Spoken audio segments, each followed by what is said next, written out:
So, Denise, welcome, welcome. Hi, Uh, thank you. Thank you for having me. please introduce yourself if you would, and kind of how you came to this point, and then tell us what this point is. Sure. My name is Denise Holt. I have a company, AIX Global Media, and I have been doing a lot of writing and educating in the space of active inference AI and spatial web technologies. These are new technologies, and they're about to get into the hands of the public early next year. So I've known it's coming. You spoke about the IEEE working or the IEEE standard protocol for the spatial web and the recent approval of that protocol as a global standard. I've been on the working group developing that standard for the last 2 years. The working group has existed for 4 years. The development has been occurring over the last 4 years. So it's finally gotten to the approval stage, and it's become a global public standard now. And I'll talk more about that in my presentation, but that's going to change everything. It's going to change everything about the way we interact with technology, all emerging technologies, including AI. Should I jump into the presentation or is Please. there something else? Okay.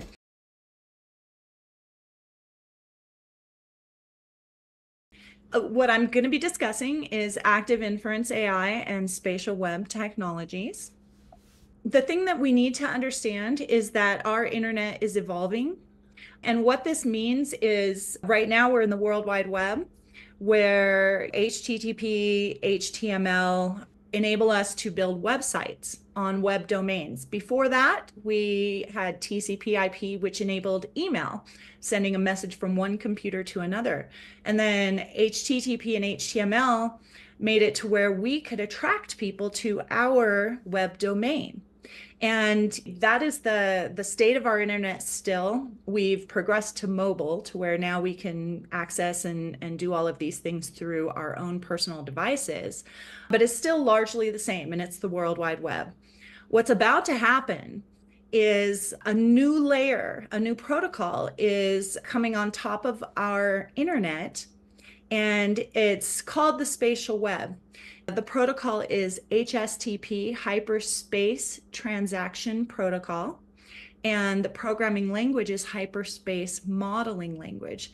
And essentially, what this is going to do is it's going to take us out of this library of pages and documents within the World Wide Web, the website domains that contain all of this data. And it's going to enable everything in every space to become a domain. And therefore, everything in every space and all spaces then become programmable through HSML. And what this means is that you can program everything from permissions and credentials and ownership and all kinds of things that pertain to the entity itself, but also attributes, descriptive properties about those things and their interrelationships between each other. And all of this is able to be tracked and updated in real time. So what this is going to enable is instead of just apps on our app store where you're interacting with an app, AI agents will become the new application software, and they'll be able to be built within this space. All of this intelligence layer now within this spatial internet will become empowered through AI. We'll talk a little bit more about that. There's a few entities that are behind this. There's a company called Versus AI, and they actually are the ones who developed this new protocol, but they donated it to the public 4 years ago, donated it to the IEEE so that these global core standards could be built around this. So that was their gift to the public, their gift to the world. The Spatial Web Foundation is a nonprofit that has been organized around the development of this protocol, but this is a free public global protocol. And what Versus has done is they've built a platform that'll be the first interface for the public to be able to play in this new space of the internet. This enables an entirely new kind of AI called Active Inference AI. It's a first principles AI. It's based off of the same mechanics as biological intelligence. Dr. Carl Friston, he's the #1 neuroscientist in the world. He's the most cited neuroscientist in the world. And active inference is his methodology. It's based on a discovery of his called the free energy principle, which describes how all biological systems learn. And maybe a year or so ago, it was actually proven by a research team at the Riken Institute in Japan that indeed the free energy principle is how neurons learn. So it's entirely different than what we're seeing right now with current AI, which is deep learning, machine learning AI. It's a completely different approach, and we'll talk a little bit more about that as we move through. So the future of AI with this technology is shared, distributed, and multi-scale. It's an entirely new kind of artificial intelligence, and it's able to overcome the limitations of machine learning AI. This AI is knowable, explainable, and capable of human governance. It operates in a naturally efficient way. There's no big data requirement. Any amount of data can be made smart. And it's based on the same mechanics as biological intelligence. It learns in the same way as humans. And like I said, the underlying principles have been proven to explain the way neurons learn in our brain. And if it sounds too good to be true, it's happening right now. So what is the spatial web? The spatial web is Web 3.0, basically the next evolution of our internet, the same internet that connects us all that we're talking across right now. It's just another protocol layered on top of it that expands the network and expands the capabilities. So the network itself is about to explode in size because instead of just web domains and websites, now every person, place, or thing in any space can become a domain. It is the next evolution of the internet. It's going to be powered by AI. The new protocols are Hyperspace Transaction Protocol, and Hyperspace Modeling Language is the programming language. It's a global socio-technical standards that have been developed over the last 4 years. And this slide was when it was in the final ballot process with IEEE, but it's actually been approved now. And 4 years ago, interestingly enough, when the IEEE began this process of the global standards around this, they deemed the Spatial Web Protocol a public imperative, which is their highest designation. So what does this mean?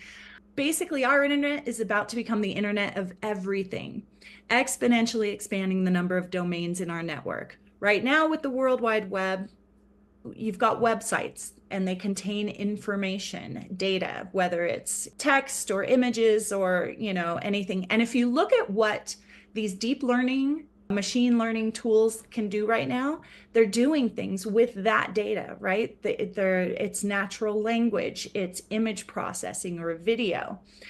What's different with this new technology is you're talking about spaces and all entities within spaces. A spatial web domain then becomes an entity with a persistent identity through time with rights and credentials.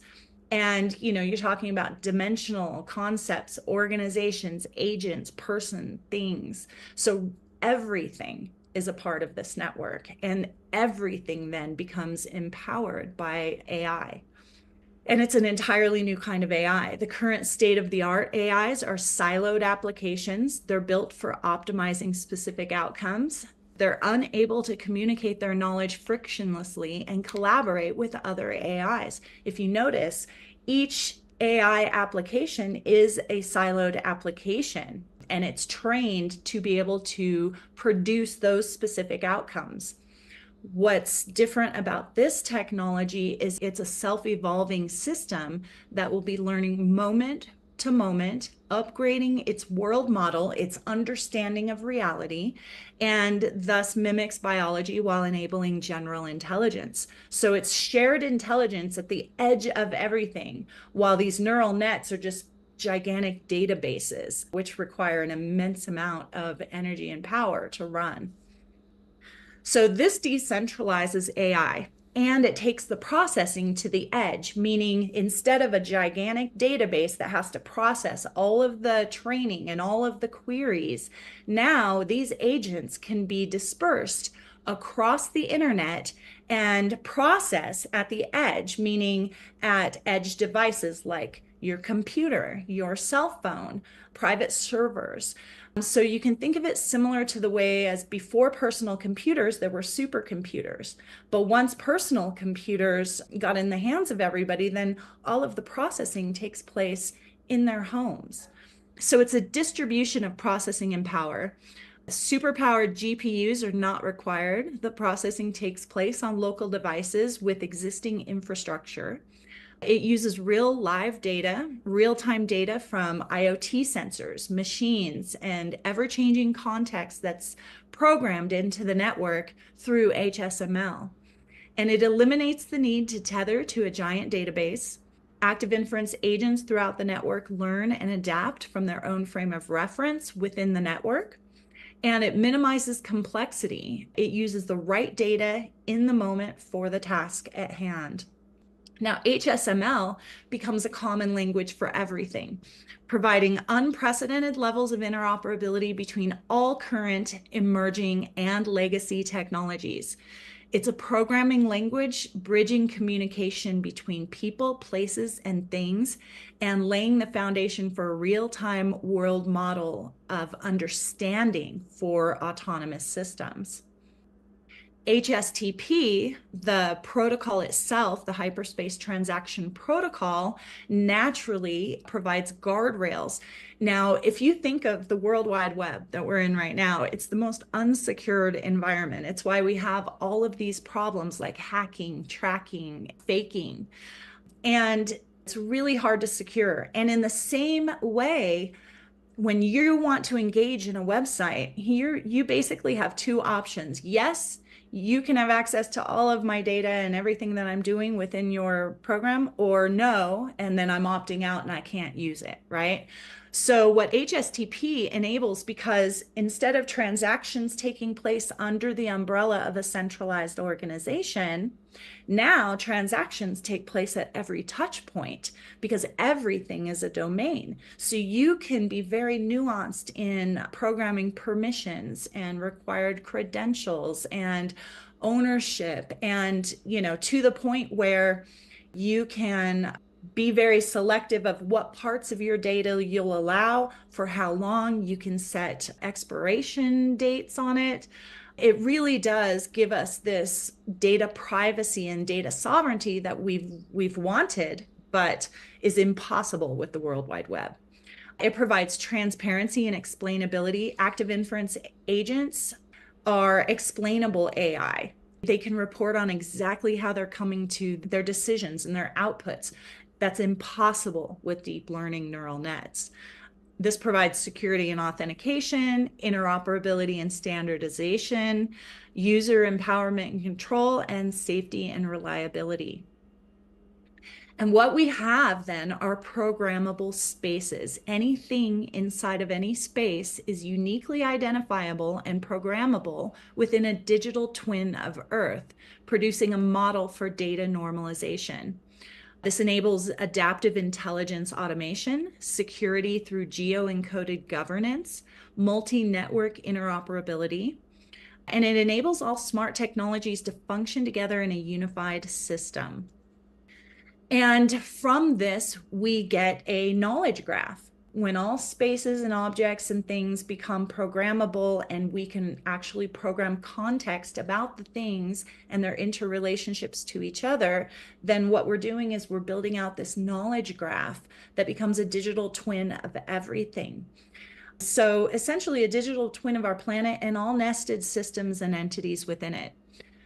This creates an ecosystem of nested ecosystems.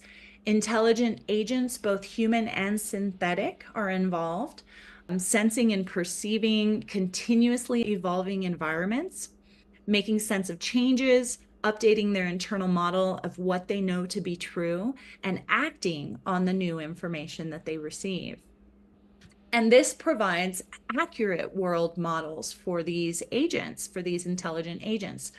Collective intelligence trained on real-time data, and it involves making decisions and updating its internal model based on what's happening now, not on historical data sets. So when these deep learning machine models are trained, they're loaded with trillions of data sets. Like, the more information, the better they'll get at matching patterns and potentially giving you an outcome that seems appropriate for what your expectation is.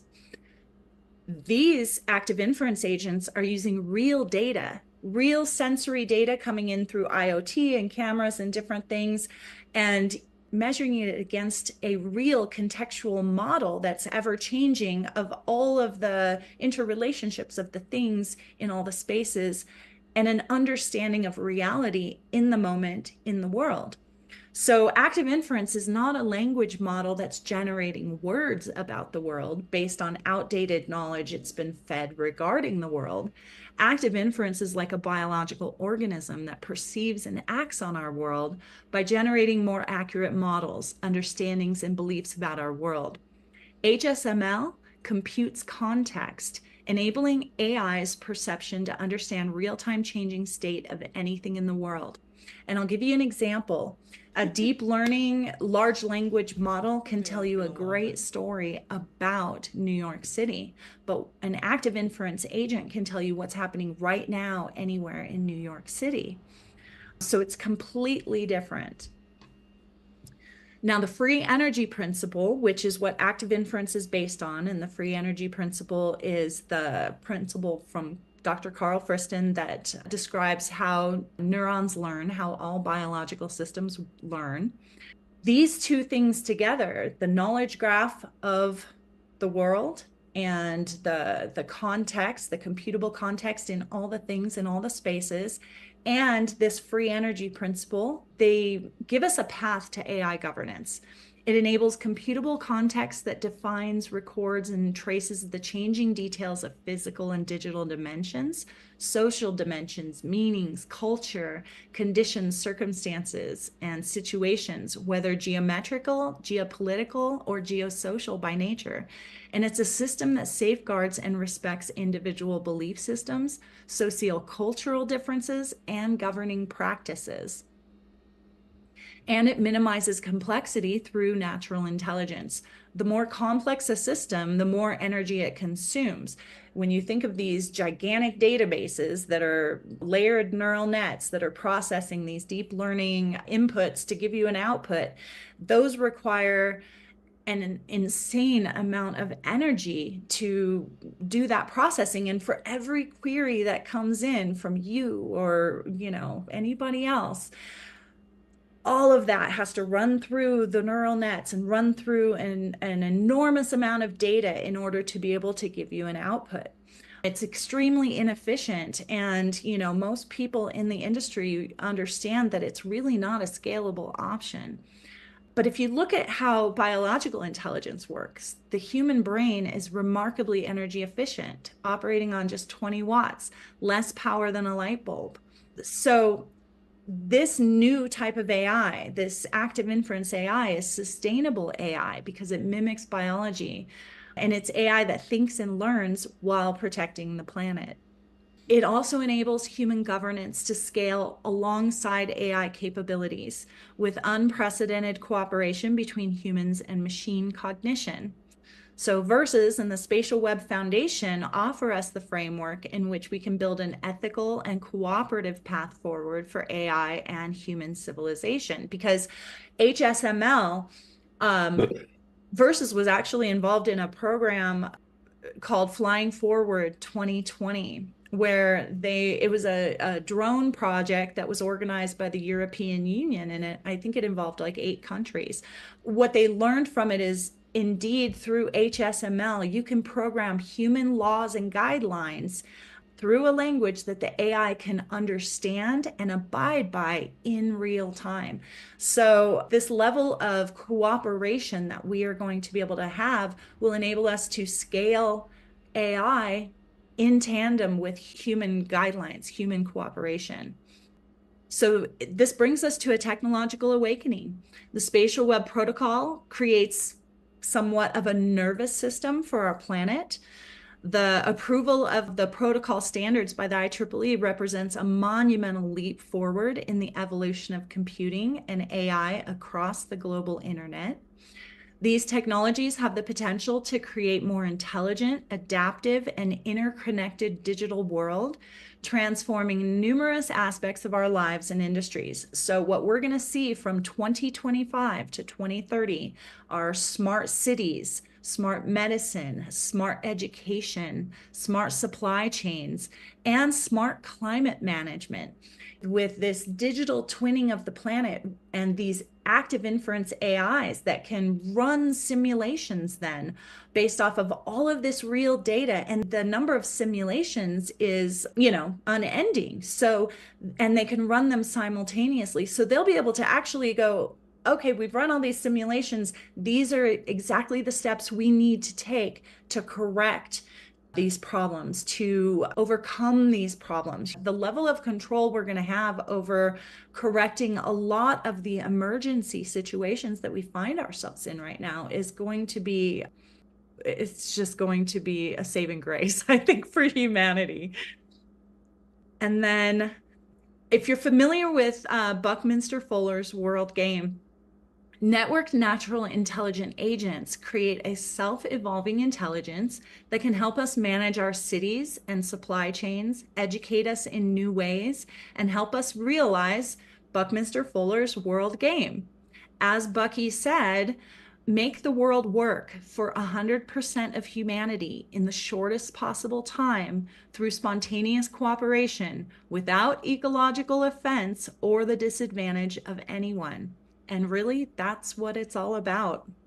So if you want a deeper dive into any of this, visit my website, deniseholt.us. I host monthly learning labs where you can learn about active inference AI and the spatial computing. I have courses that I'm building now, and in the next month or so, there will be curriculum available around this that you can take entire e-learning courses, and I'll have certifications and things like that I'm offering. But yeah, I think that's it.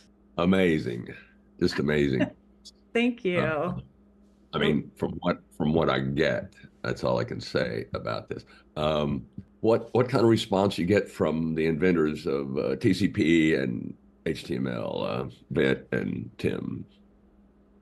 so what's really interesting is back in January at the World Economic Forum in Davos, was it Dr. Carl Friston that was, I think because Dr. Carl Friston had a panel with Jan LeCun, who's the chief scientist for Meta.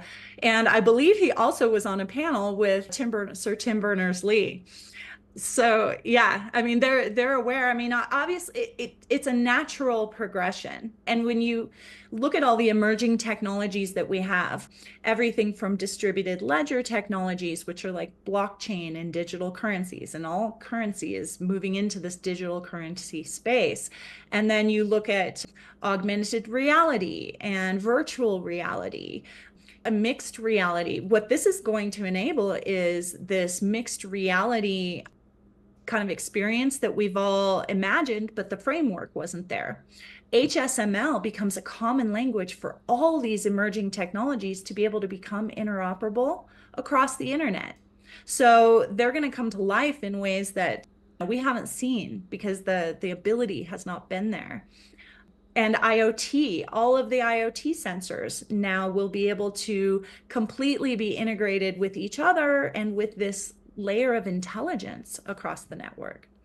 That's the mind-boggling part is the amount of data that you're embracing is, we're already at kind of peak data management, and now you're opening your arms to many times more. So that's fascinating. So these build on top of these prior protocols, or they kind of displace it? Yeah, no. So it built on top of it. And just like when we moved from TCP/IP to the World Wide Web, we didn't lose TCP/IP. We Right. still send emails every day. Every All day. it did was just expand the capabilities within the network. And so that's what's going to happen here. We're still going to have websites, we're still going to have email, but what you've noticed is when we jumped to websites and then to mobile, 80% of the time we're playing in the new space because of all the extended capabilities that it offers. So I think that's what we're going to experience with this as well. Wow. Questions, anybody? I've got one more for you.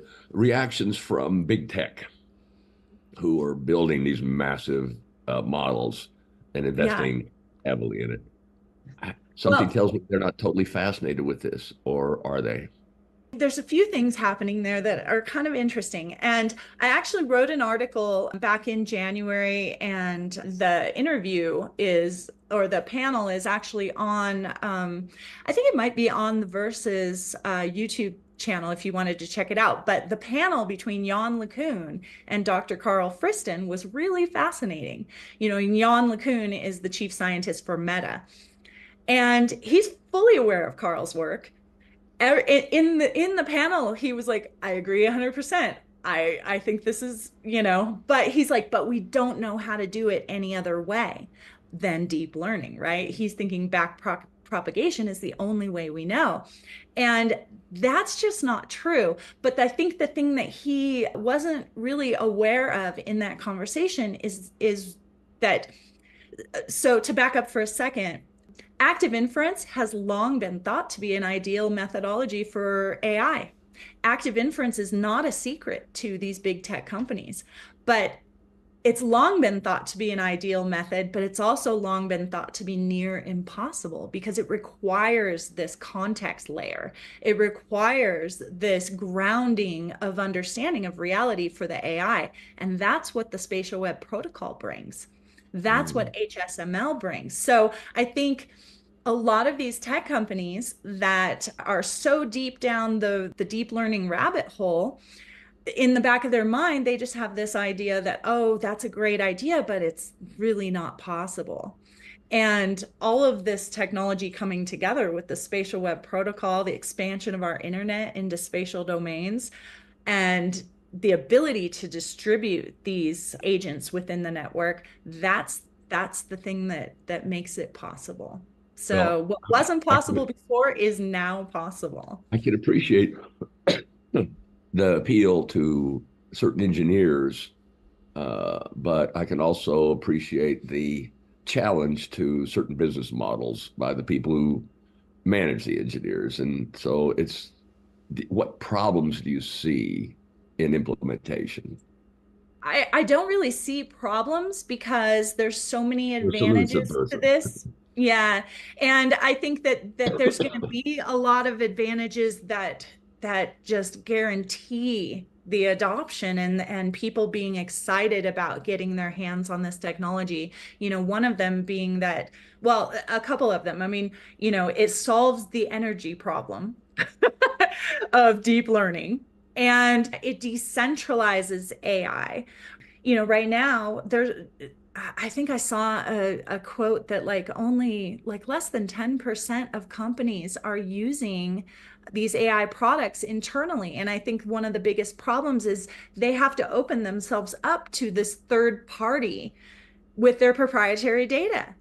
And this enables an entirely different way where you don't do that. Your data is secure, and you have guardrails and control over your data. So this is going to open up AI to enterprise in a way that you can't with deep learning.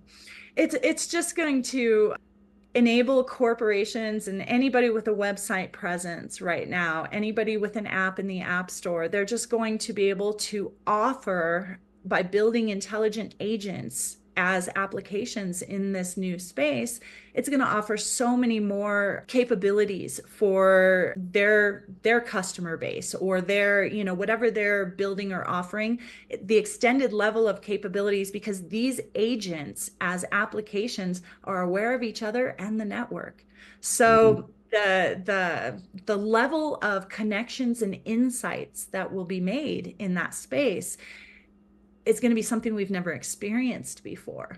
I see it as we're about to experience an explosion of innovation like we've never seen. And I think it's going to make the World Wide Web and all of the innovation that that brought to us, I think it's going to pale in comparison to what we're about to see. That's a big claim. I know, I Uh, know. get a hold of that. And I lived through all of that, you know. I'm no spring chicken. So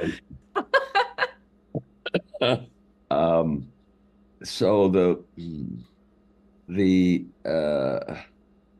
even though data is distributed and more manageable because it's out near the edge, and you bring all these remote processors into play in this coordinated, linked fashion, it's still a lot more data that's going to be digitized and representing a database.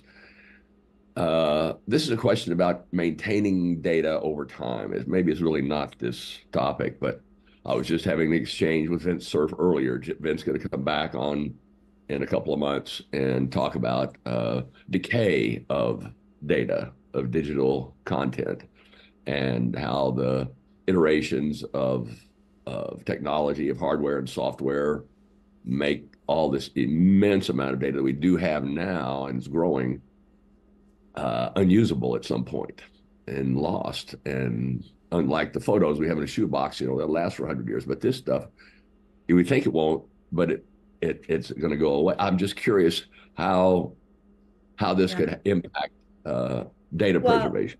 so we're going to have something that we don't have right now. Right now, the more data you have, how do we parse that data? How do we deal with it as humans? And we're going to have the assistance of these intelligent agents that will be able to parse the data for us and really help us to navigate through it all.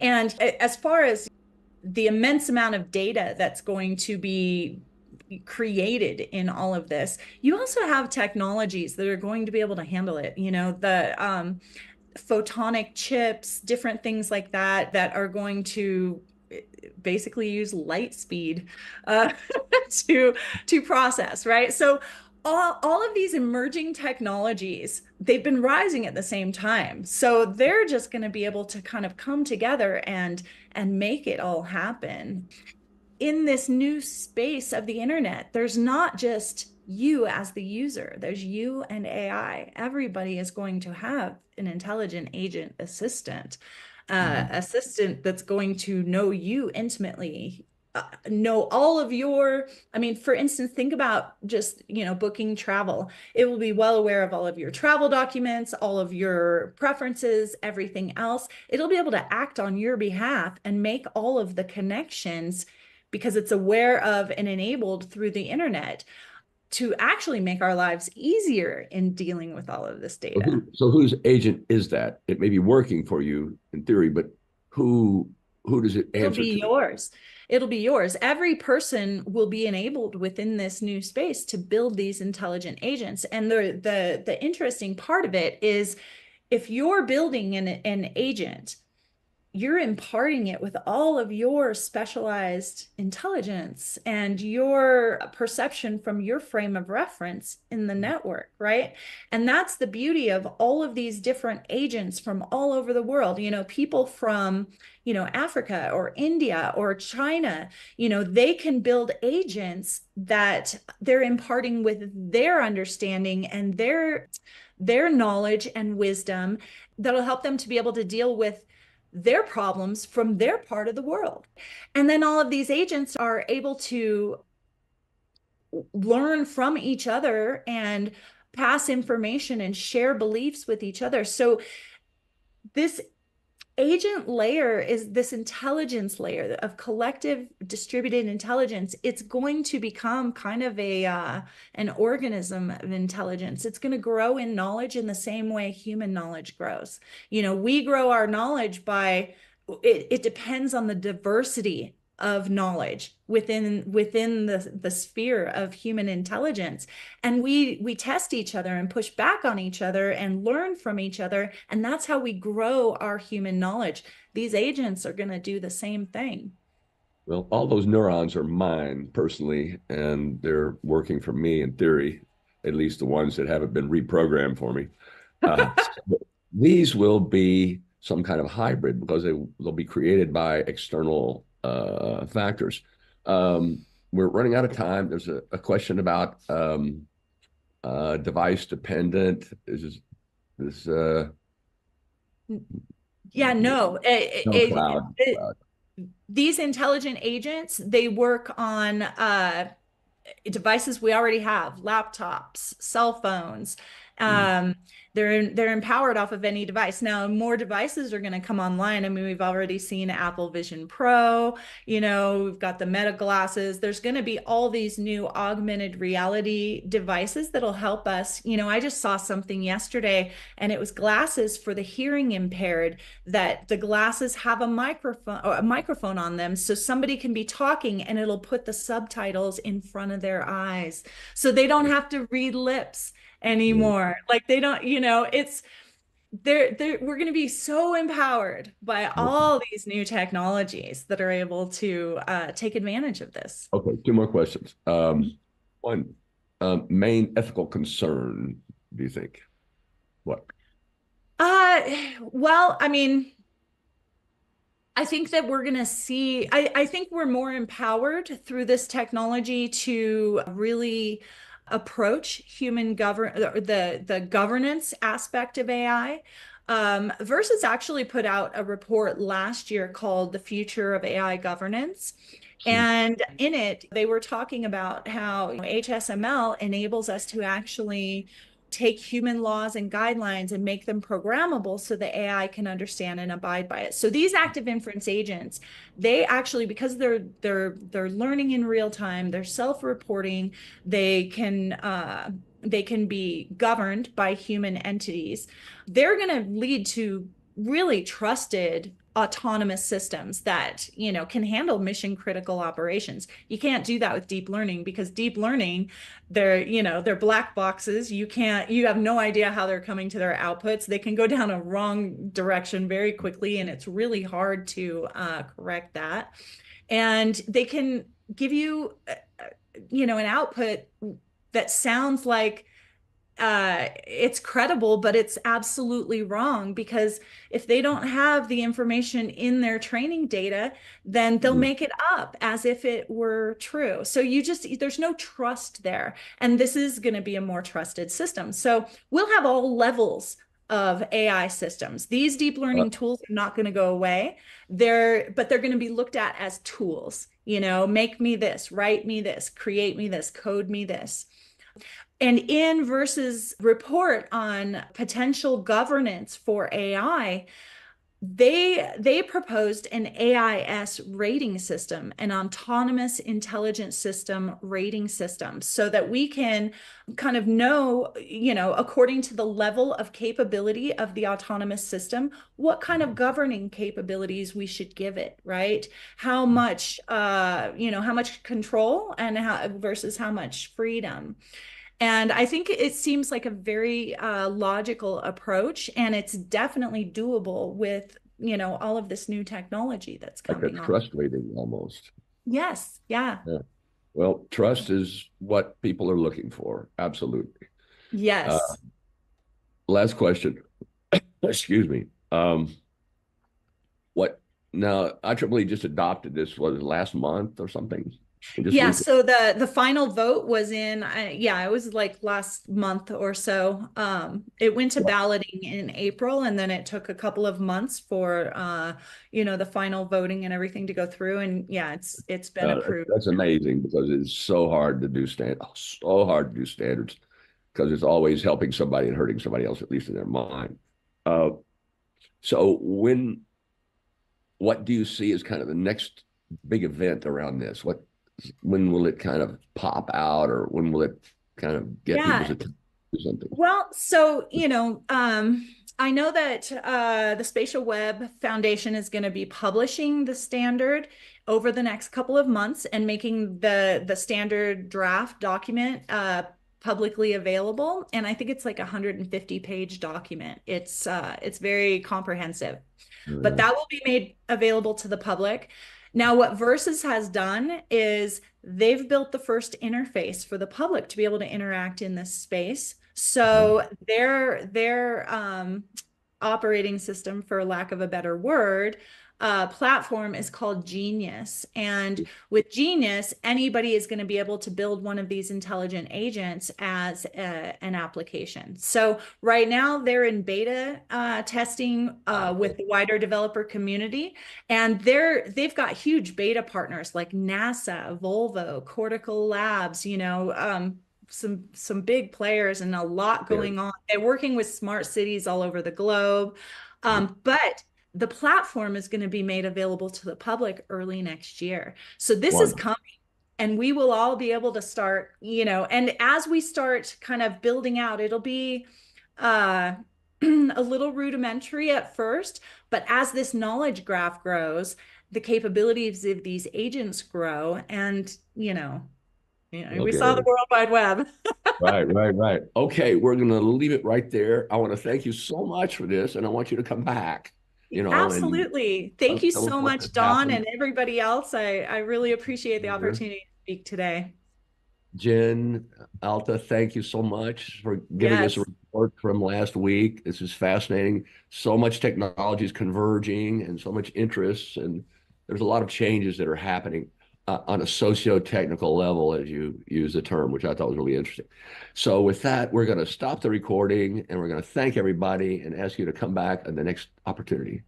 And Thanks. I would like to say too, if anybody would like more information, feel free to reach out to me. You can reach me on LinkedIn, and I'm happy to engage. Okay, great. Everybody has your link on the registration page, including you. Perfect.